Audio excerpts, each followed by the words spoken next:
fin à notre propension à croire que les autres, les pseudo-spécialistes et experts occidentaux, savent mieux que nous ce qui est bien pour nous. Regardez ce prestigieux parterre et mesurez combien il est loin de nos réalités.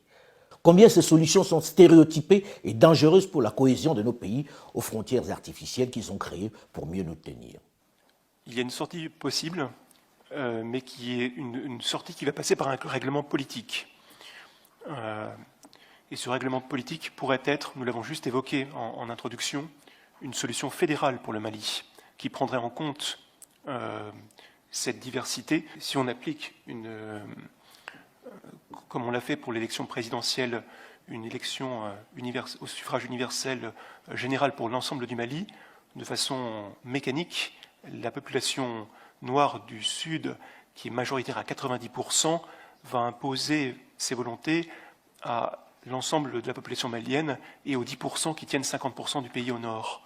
Donc oui, je pense qu'il y a une solution, mais qui passe sans doute par une fédération malienne. Affligeant, non? Ça ne vous rappelle rien? La très célèbre conférence de Berlin de 1885, où les grandes puissances se sont partagées l'Afrique. Vous aurez remarqué que dans cette prestigieuse salle, il n'y a pas un seul Malien, pas un seul Africain, juste des Blancs qui disent connaître le Mali. Nous sommes au Conseil de l'OTAN, donc dans le sein des saints, la puissante OTAN. Regardez ce professeur et ses collègues, des spécialistes, un peu comme ce que l'on voit à la télé qui nous parle à longueur de journée de l'évolution de la pandémie de Covid-19 alors qu'ils n'ont aucune maîtrise sur le virus. C'est exactement dans ce type de cadre que s'est tenue en 1885 la conférence de Berlin qui a procédé au partage de l'Afrique entre les grandes puissances. Elles se sont partagées le gâteau entre elles sans demander aux Africains ce qu'ils en pensaient, découpant au gré de leurs intérêts, chacun se taillant sa part le plus juteux morceau, créant des frontières artificielles qui ne répondaient à aucune logique ethnique, culturelle ou politique. Aujourd'hui, sans gêne, ils recommencent. Ils envisagent une fédération du Mali, parce que selon leur savante analyse, la question est celle des populations majoritaires noires du Sud qui brimeraient celles du Nord blanches minoritaires. Il faut donc protéger les populations arabes et touaregs du Nord des méchants noirs du Sud. Quel raccourci! Quelle ignorance doublée de prétention!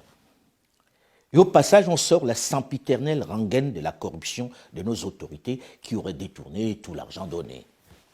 Et le problème, c'est qu'il faudrait que la communauté internationale soutienne, finance des projets locaux vis-à-vis du Nord et du Sud et qu'ils soient décidés localement pour éviter des problèmes de disparition, d'évaporation d'argent comme ça s'est fait dans le passé. Ainsi, on a bonne conscience et on nous a donné un ennemi à abattre, nos chefs, qui volent tout. Ils ne sont pas des saints, c'est vrai, mais par moments, c'est un peu exagéré.